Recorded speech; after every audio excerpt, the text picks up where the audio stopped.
guys, welcome back to my channel. So if you're new here, please click that subscribe button down below and hit that notification bell so you will see my videos every week. And for today's video, guys, I'm gonna talk to you about how to process report of marriage, the requirements, the advantages, the disadvantages, and how to change your passport single name into your married name. So let's do this. So there's 3 ways to do this, and first is walk-in, but you need to know what's your jurisdiction. For example, me, I'm from Pennsylvania, but the Philippine General Consulate that I'm under to is in New York. So you need to do that. There's a list. I will put in the description box below the link. So just click that and then you will see that there's a different Philippine General Consulate all over the US. There's one in San Francisco, and you just need to find out where do you belong. So the second one is through mail. So again, you need to check the website, what jurisdiction you're under to, and for each specific offices, they will give you, it's on their website, the address that you need to use when mailing your documents. So if you're gonna mail your documents, you need to put your payment in a money order form. So you can buy that in SBS, UPS. There's an instruction on their website on how to fill up the money order properly, and then you just type in there the amount. For report of marriage, it's $25. For the passport, it's $60. So do not put the cash inside your packet because they won't accept that. You need to use a money order. The third one is through outreach. So every offices conducts an outreach every year specifically to their jurisdiction. So for example, me, I'm under New York. So what they do is they book a schedule that they're going to Philadelphia, they're going to Maryland to conduct an outreach. So right now, I don't know if they're still doing that because of the whole pandemic situation. So I guess you just need to stick with walk-in or through mailing. Before we dive into the documents that you need to prepare, there is one important question. Do you really need to do this? My answer is no. It's optional. If you came here in the United States using a K-1 visa, in the AOS interview, sometimes they ask for it, sometimes they don't. So this is only allowed for us, like females and males, for you to report your marriage. For LGBT, you don't have to because, you know, we don't recognize same-sex marriage in the Philippines. So one advantage of doing this is you can change your last name on your Philippine passport to your married name, which I think is less hassle if you travel back to the Philippines or if you travel to another state, because you don't have to bring with you always your marriage certificate, because your green card, if you did use your husband's last name on your AOS packet, so your green card and your combo card will be your married name, so it matches with your passport under your married name. But if you don't do report of marriage, you can't change your passport single name to your legal married name. So yes, that's why I did this, because I find it more convenient, especially with me because I travel or I want to travel a lot. So now let's go to the documents. First is the form. So you can download this on your Philippine General Consulate website. So it varies. If you're under San Francisco, you have a different website. So for me, I'm under New York, so I use the newyorkpcg.org. I will put that link on the description box below so you can easily access it. So the form is generally the same for every offices. It just varies with this one because they put New York City, San Francisco, so it depends where you're located. So to properly fill this up, you just need to put your the details of your husband and you, the wife. So for this one, you need to answer it with your maiden name, your single name. Another common mistake that people make is that in the civil status, they put married, so it should be single because you're still reporting your marriage. Okay, so you're not, you know, it's like before the marriage, so it's still single for both of you. And then religion, and then there's like details of foreign marriage, so you just properly fill this up.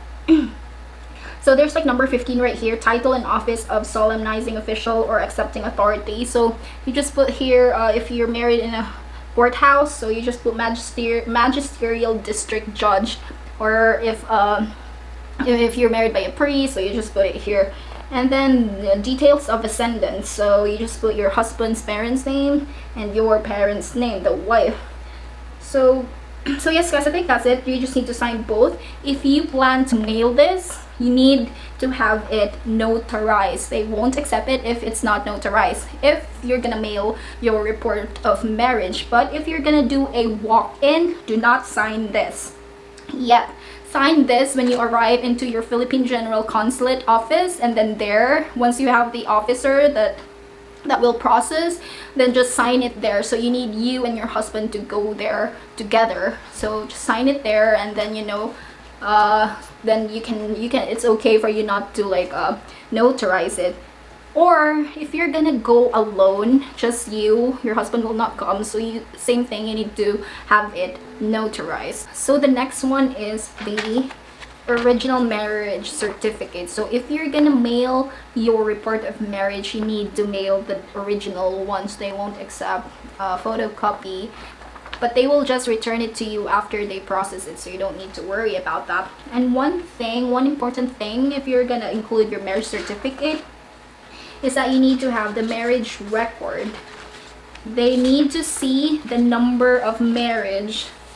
So it's really important that this is in your packet, your report of marriage packet, because they will deny or they will return to you if this is not in your form. So you need your marriage record. So I think most of the time you can request this on your city hall, because here we requested it on the city hall. So there's like our marriage record. It's like the same thing, it's just there's like number of this marriage. So it's my first time, for Ryan it's his first time, so it's like first year. So for people who undergo divorce, so you need to provide your divorce decree, your divorce papers, and to have a supporting documents for this one. So for us, it's just simple because it's both our first time, so we don't need the divorce decree papers. So the next one is you need to provide your passport bio page copy. So I have this one with me, and your husband's bio page copy. And then you include also your visa copy. This is my visa page copy, so include that. For this one, it's alright to have it photocopied. You don't need to like send the original one. And then you need to have a photocopy of your NOAA 1 receipt that you already processed your AOS. Some offices need the green card, but I think they will just accept NOAA 1 or the biometric letter. If you have that, I use the biometric letter. I have it photocopied, and that's what I included on the packet, so they will just accept that. But if you have the combo card, if you have your green card already, you can photocopy that too, back to back, and that's like preferable for them. So I think that's it, because for New York, this is only the documents that they asked. For other offices, some needs birth certificates, so just to be sure, you just need to like check your Philippine General Consulate website. What are the additional requirements they're asking, because it varies, but mostly the basics are this one: the form, your marriage certificate and marriage record that has the number of marriage on it, and both of you, husbands and wife, a passport bio page, your K1 visa or your CR1 visa or whatever visa you use, and then your NOAA 1 or your biometric appointment letter, or your green card or your combo card. You photocopy that, and that will work.